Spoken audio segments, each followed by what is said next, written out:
السلام عليكم ورحمه الله تعالى وبركاته. مرحبا بكم في قناه اكرام اميره، وكنتمنى تكونوا بخير وعلى خير وصحه جيده ان شاء الله ديما كتشاهدوا هذا الفيديو. وكنتمنى كذلك انكم تكونوا بخير مع الصيام. واليوم ما شاء الله جبت لكم واحد الوصفه اللي غادي تهنيكم من كثره الوقوف في الكوزينه. واليوم ما شاء الله جبت لكم جوج ديال الوصفات اللي هما ساهلين في التحضير ودغيا كيوجدوا بلا عجين بلا لحوم. ممكن انكم توجدوا بيتزا اللي كتجي اكثر من رائعه، وعندي كذلك عصير اللي كيجي خاطر وزوين بزاف. يعني وصفات اللي هما ساهلين واقتصاديين ودغيا كيوجدوا، وغير تابع معايا الفيديو حتى الاخير وخرجوا نتيا. واول حاجه غادي نبداو بها هي البيتزا. عندي هنا واحد الباكيت، عندي واحد البيضه وكاس العنبه ديال الحليب. المهم هاد الحليب غادي نخلطو مع داك البيض، ودابا غادي نكمل التتمه ديال المقادير ونشرح لكم اكثر. عندي هنا الكاشير اللي حكيته طويل، وعندي شويه البصله، شويه الفلفله الحمراء، شويه الزيتون خضر، شويه الزيتون كحل. ودابا غادي ناخذوا داك الكاس العنبه ديال الحليب، غادي نخلطو مع ديك البيضه،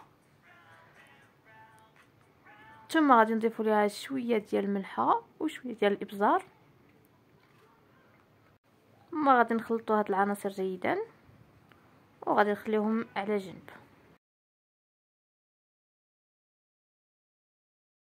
ثم غادي نمروا دابا نقطعوا الباكيت ديالنا الى قطع اللي يكونوا متساويين بهذه الطريقه كما كتشوفوا معايا. المهم غادي نستمر بهذه الكيفيه حتى نقطع كاع هاد الباكيت اللي عندي.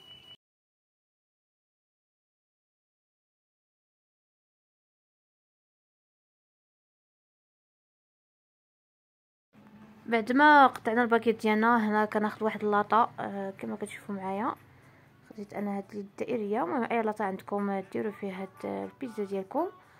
ودابا غادي ندير فيها هاد الباكيت بهذه الطريقه، ثم كناخذوا داك الحليب مع ديك البيضه اللي خلطنا وكنديروه لهاد الباكيت ديالنا بهذه الطريقه كما كتشوفوا معايا. غادي ندير هاد الحليب كامل اللي عندي.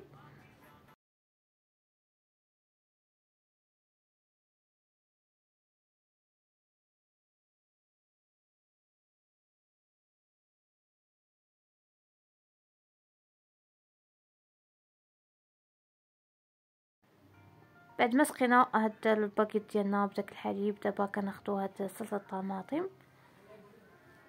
المهم هنا انا اختاريت انني ندير هاد الصلصه ديال الطماطم الجاهزه، ممكن انكم تحضروها في البيت ديالكم من بهذه الطريقه. ودابا كناخذ كندير شويه ديال البصله اللي قطعتها قطع اللي تكون صغيره بزاف، وشويه ديال الفلفله حمراء، وكذلك كنضيفوا داك الزيتون الخضر مقطع، ثم كنضيفوا ليها الكاشير. المهم اي اضافات بغيتو تضيفوهم للبيتزا ديالكم لكم الاختيار. المهم انا اكتفيت انني نضيف ليها الكاشير فقط، وراه كتجي بنينه بزاف. ودابا غادي نضيفوا الفرماج ديالنا. المهم هنا عندي فرماج موزاريلا وفرماج احمر خلطتهم ثم كنضيفهم على البيتزا ديالي، وفي الاخير كنزينوها بالزيتون كحل. ثم كنديروا البيتزا ديالنا الطيب.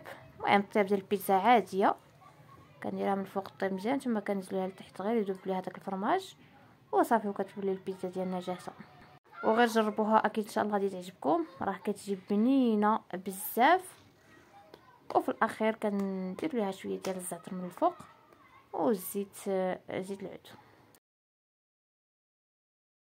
بعد ما درنا البيتزا ديالنا في الفران طيب، دابا غادي نمروا اننا نوجدوا العصير اللي غادي نرفقوا به هذه البيتزا. وعندي هنا مقادير كما قلت لكم اللي هما بساط. عندي واحد الليمونه وتفاحه، وعندي هاد جيتوس اللي كيجي رائع بزاف.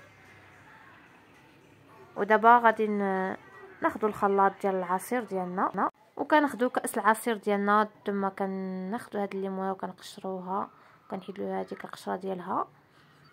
المهم كندير هاد الليمون نيشان بهذه الطريقه.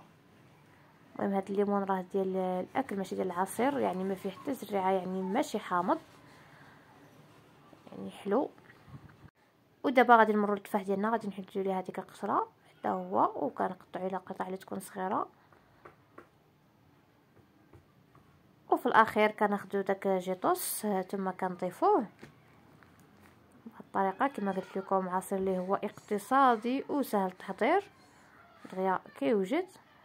بعد ما غادي نطحن هاد المكونات كذلك غادي نضيف شويه ديال الفريز غير باش المهم الفريز كيعطي المذاق واللون. انا اختاريت انني نضيفه غير على اللون. وكما كتشوفوا معايا دابا غادي نضيف الفريز ديالي.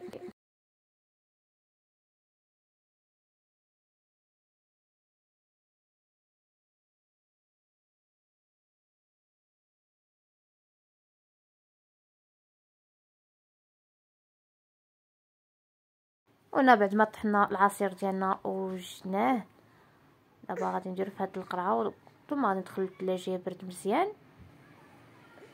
وغادي نتلاقاو ان شاء الله في طبق التقديم. كما قلت لكم ضفت لي هذاك الفريز غير على اللون وراه كيجي واحد العصير اللي هو بنين بزاف وكذلك في اللون كيجي رائع. ودابا غادي ندخل للثلاجه يبرد ونتلاقاو في طبق التقديم.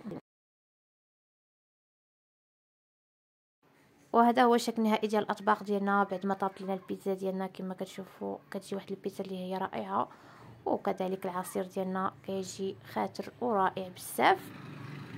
المهم هذا هو الشكل النهائي ديال الاطباق ديالي. كيجيو اطباق اللي هما رائعين وساهلين في التحضير دغيا كيوجدوا وكذلك بنان. غير جربوهم اكيد ان شاء الله غادي يعجبوكم. ودابا غادي نقدم معكم واحد المرصوف هاد البيتزا تشوفوها.